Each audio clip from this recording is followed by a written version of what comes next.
Duckula.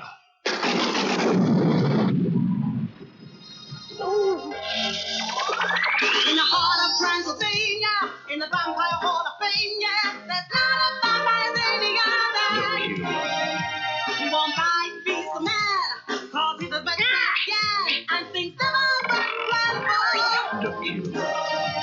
If you're looking for some fun, you can always count upon the one back one they call Duckula.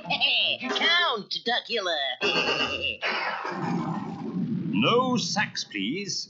We're Egyptian.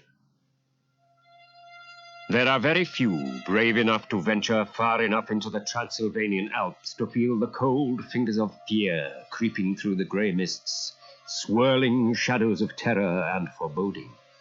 And at the very heart stands Castle Duckula, ancestral home of a long line of the most evil vampire barons, a place where even today dread voices may be heard, echoing strangely. It's Nanny, Master Duckula, with your hot cocoa and chocky bickies. Just the thing for a hungry vampire duck, Count Duckula decided. Come in, Nanny. He called. His manservant Igor immediately covered his eyes and gave a massive shudder. Count Duckula covered his ears. The resounding crash came as expected. But it still made them jump out of their skins. Bits of brick and stone flew all around. Nanny. Groaned Duckula, reeling back from the hole in the wall. Why can't you come in through the door? The door! Gasped Nanny, clutching her forehead with one podgy hand. I forgot about that! I give up. Wailed Duckula. I give up. Cocoa and chocky bickies, announced Nanny in reply. There! Down crashed the tray on the table. And up went all the cutlery, high into the air, thudding into Duckula's chair and framing his head just like the star in a knife-throwing act. I'm not standing any more of this. Duckula snarled through a gritted beak. I'm giving up my title. Oh, sir, Said Igor, deeply shocked. come with me to the picture gallery. Let me remind you of your proud inheritance. Count Duckula followed somewhat unwillingly. Little did he realize how much interest there was in Castle Duckula that particular day. I likes to look at that there castle. Growled a gruff voice, and a crowd of sinister black figures suddenly appeared. Castle Duckula, ain't it, Bert? Yeah, that's right, Chief. Nodded Bert. High-quality dungeons, good assortment of antique prisoners, big collection of family portraits. That's what our burglar's guide says. Valuable paintings, eh? Mused Ruffles. OK, you lot, get the gear out. Meanwhile, Igor and Duckula were touring the gallery. Igor was quite enjoying the sense of occasion. And this, my lord, He droned on, pointing a bony finger. is Count Duckula III, a delightful portrait of his grace at an early age, biting the neck of his teddy bear. Yeah? Yawned Duckula, trying to keep his thick eyelids from drooping any further. Why, I remember, my lord, when your great-great-great-grandfather... But even as he spoke, Ruffles' gang were already scaling the castle walls. Come on, lads. Urged Ruffles. Another 50 feet and we're there. Next minute, he had faltered to a stop as the most terrible sound reached his ears. Makes your flesh creep, don't it? He shuddered. Wonder if it's a werewolf. But it was only Nanny, singing to herself as she whirled around with her feather duster. Trouble only began when she decided to shake it out of the window. Ruffles could feel a big sneeze coming on. Too bad they were all roped together, because as Ruffles fell to the ground, so did all the rest with their loud cries of...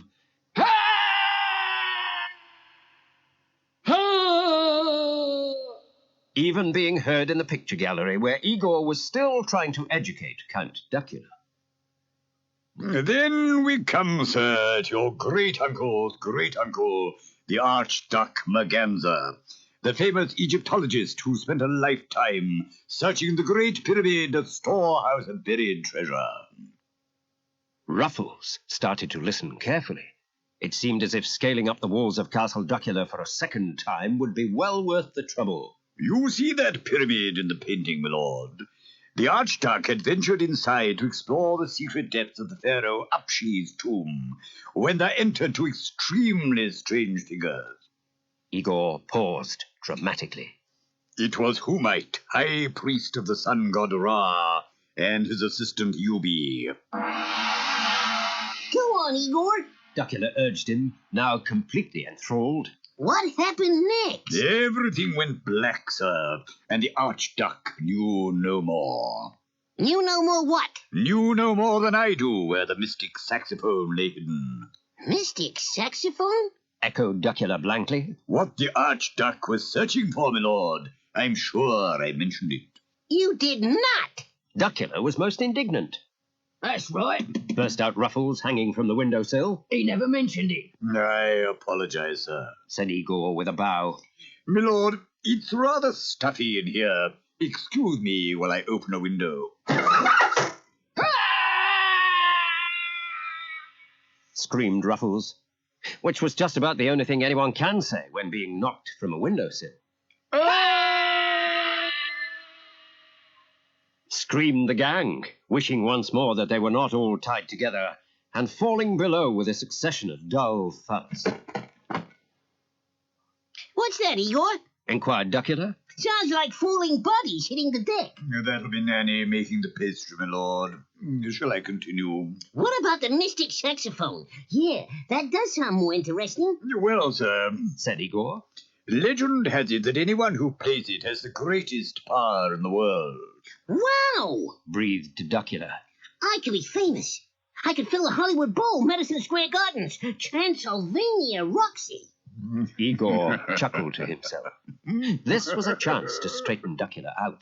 He knew that the dark powers of the mystic saxophone would lead him not to stardom, but a life of evil. He would be saved at last.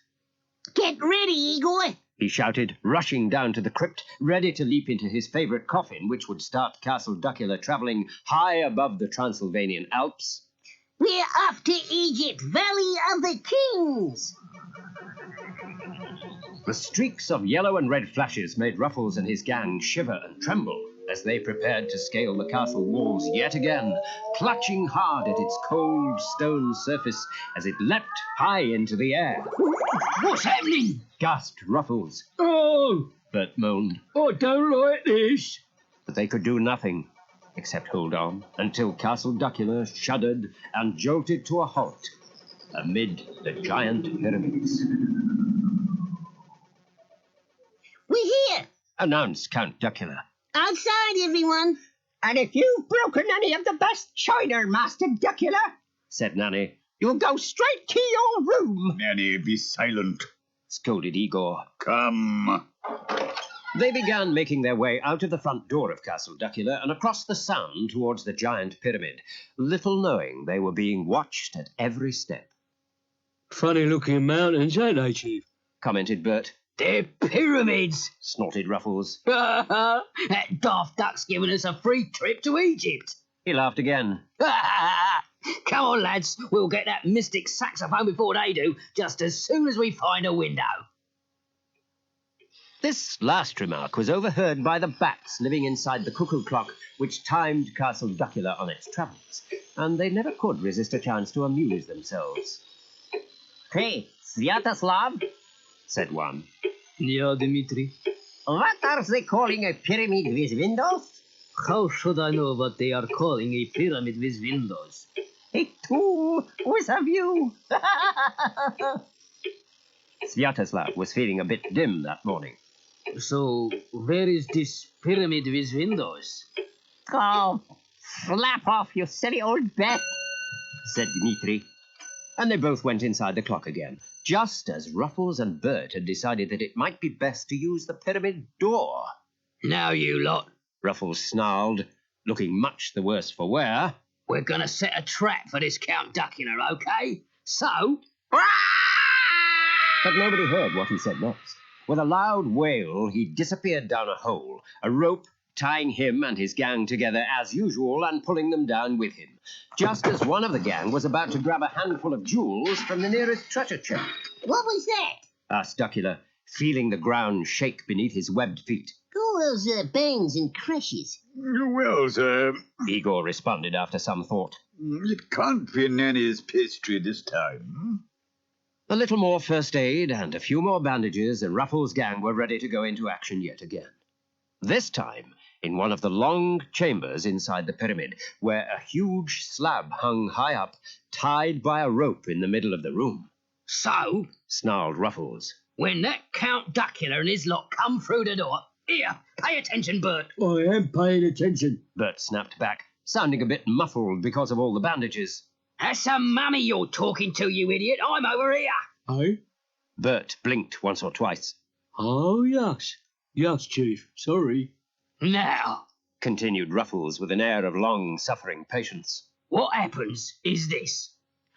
They comes in through the door, trips over the rope, then down comes the slab with a wallop, and the mystic saxophone is mine. That's clever. Bert had to admit, looking from one end of the chamber to the other. But which door? Don't make no difference. Ruffles began to explain, then put a bandaged finger to his lips. Shh, hear them coming. Time for some action. In a flash, Ruffles and Bert were either side of the door with the rest of the gang and pressing themselves flat against the wall. No, Nanny. Came Duckula's voice. I'm telling you, this is the door. Are you sure, Ducky Boos? Nanny wavered, I think this is the door. and accompanied by the usual chorus of bangs and crashes, Nanny walked right through the wall, flattening most of the gang. Ruffles and Bert could only stand and gape in stunned amazement as she led Igor and Count Duckula across the chamber and out through the other side, with a lot more smashes and bashes. There you are. She exclaimed triumphantly. I told you this was the way. Oh, I don't believe it. Stammered Ruffles, once the dust had settled.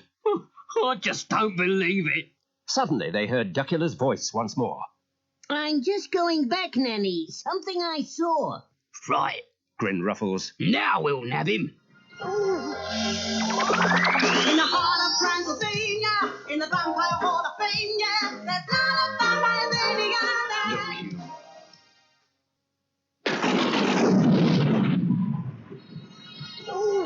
In the heart of Transylvania, in the vampire hall of fame, yeah, there's not a vampire lady out there. They all held their breath as Duckula edged into the room. Oh, here we are. He muttered to himself, reaching out towards the rope and tugging hard. This could be useful. The rope broke. Out went Duckula, dragging his piece behind him, and down came the slab, flattening Ruffles and Bert.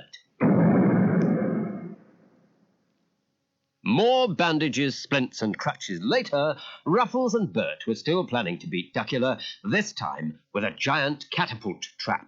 Elastic band stretched across the corridor. Growled Ruffles. Right.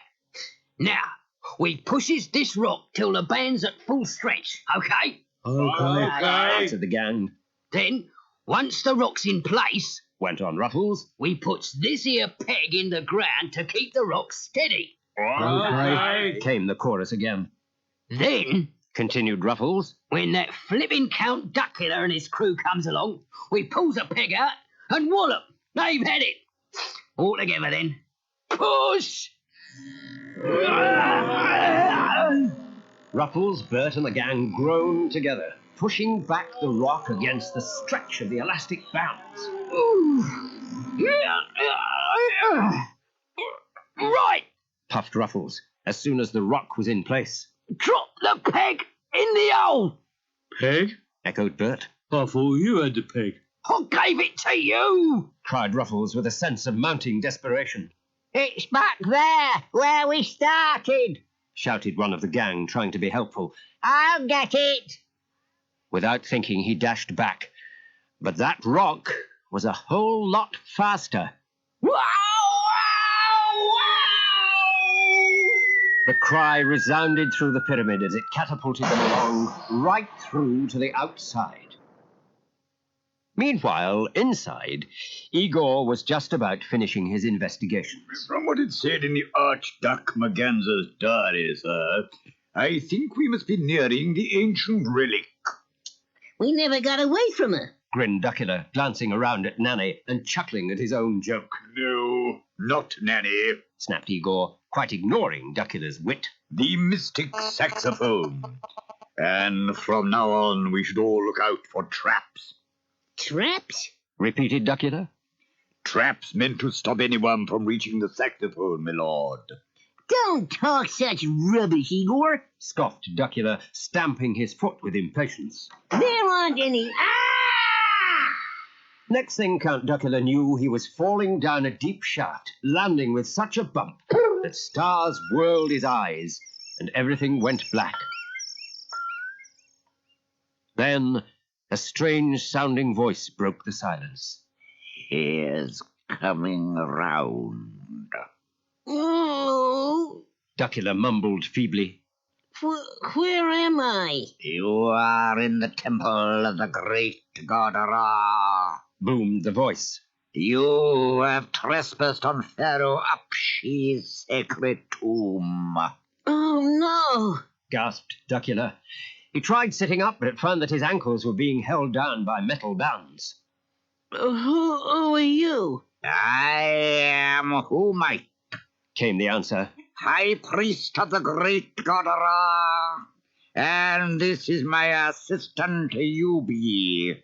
Delighted, I'm sure. Gushed Yubi. It was clear he meant to be friendly, Who might you be? Yes, said Duckula wearily. you just told me. No, Yelled Who Might. who might you be? I know. Duckula yelled back. You said so already. Yubi, Who Might yelled again. you try.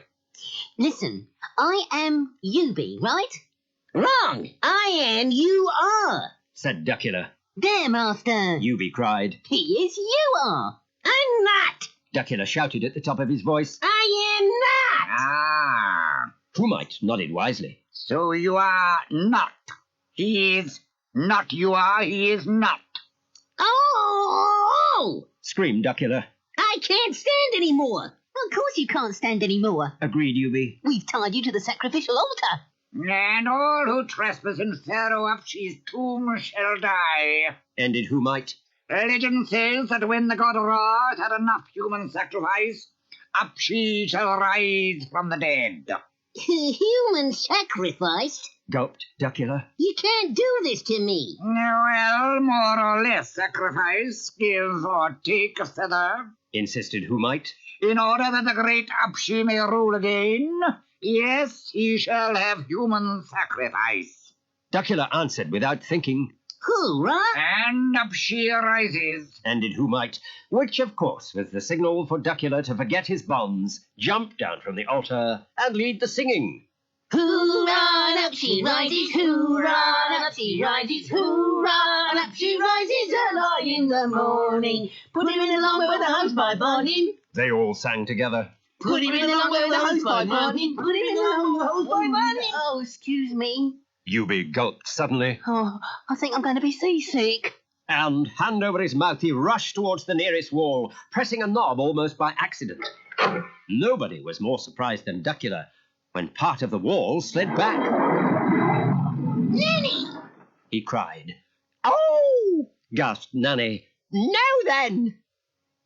There was a long silence whilst Who Might and Yubi stared hard. It's Apshi. Whispered Who Might in awe. He has cast off his wrappings. Here! Nanny burst out. Watch it, saucy! Up she? Repeated Duckula in some surprise. Yes. Whispered Yubi, and pointed to a picture painted on the wall of the pyramid. Look at that, look. So Duckula looked, his eyes growing wider and wider.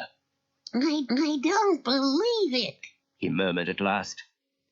The only thing more like Nanny is Nanny. Who Might and Yubi had already fallen to the ground in front of her. Up she rises, up she rises. Now don't talk so silly, Nanny scolded, looking down in the general direction of her feet. Who might you be? He knows us. Who might cried out in delight. He knows us. I see, Said Nanny. he knows us. But who might you be? Oh, no. Groaned Duckula. I'm not going through all that again. Come along, Nanny. He cried, picking her up before she could say anything else. We're going. Follow them. Commanded Ruffles, pointing a bandaged finger along the corridor. But Duckula, Nanny, and Igor had already reached the treasure house, staring all around in wonder. Oh, look at that! Breathed Nanny, her beady little eyes on a bandaged figure in the middle of the room. Poor soul! I expect he fell off his camel. Nanny? Exclaimed Duckula. That's a mummy. Silly me! Nanny giggled. I expect she fell off her camel. Oh, ducky boos! She went on before anyone could draw breath to reply. Isn't that a nice vase? It would look lovely in the lobby. Nanny, please don't. Begged Duckula, waving his hands at her. You'll drop it. I'll do what, Master Duckula? Drop it. Oh. Nanny blinked a few times, then opened her flabby hands. Very good, my lord. Look at that. Wailed Duckula, eyeing the shattered pieces. The priceless converted to the worthless. By the brainless. Finished Igor. But Duckula was not really listening. Hey, wait a minute. Do you see what I see? Among all those bits of vase, it's the mystic saxophone. One single blow, Nanny. Murmured Igor in a tone of deep satisfaction. And we shall be the servants of the Emperor of Evil. Oh! Squealed Nanny, putting her hands over her ears. What a noise! It's enough to waken the dead. Igor only smiled to himself, rubbing his thin hands together to see mummies beginning to come to life. But that smile seemed to freeze in horror when they started dancing to the accompaniment of the flashing lights of hieroglyphics on the wall. He could not resist raising it to his lips and giving a few blasts to hear what it would sound like. Oh, no. He groaned, looking all around in horror. What is happening? Here. Ruffles burst out. Seems there's a party going on. After you, lads. Come along, Mr. Igor. Cried Nanny, obviously loving every minute. Everyone's joining in the fun. Up she rises. Cried Who Might and You Be, rushing into the chamber. Up she rises. Nanny! Igor shouted above the din. I believe these gentlemen are requesting the next dance.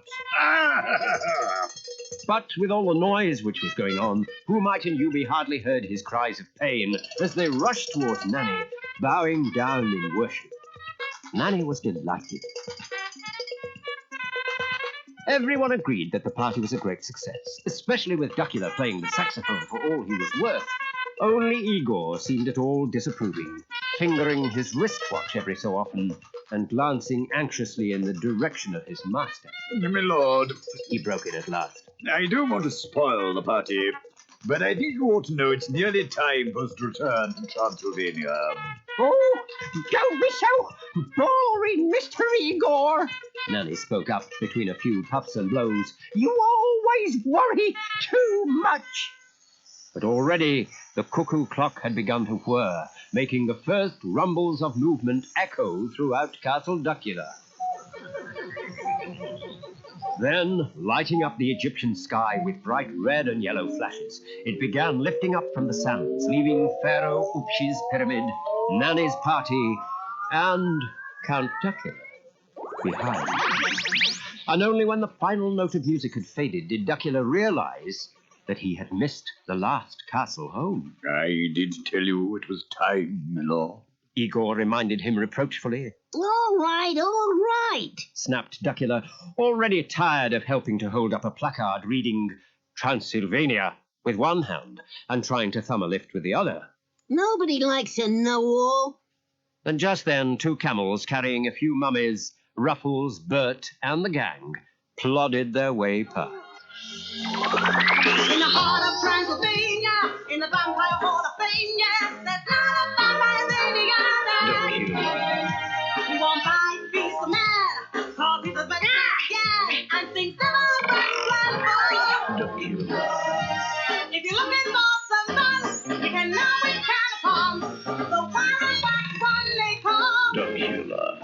Count Duckula.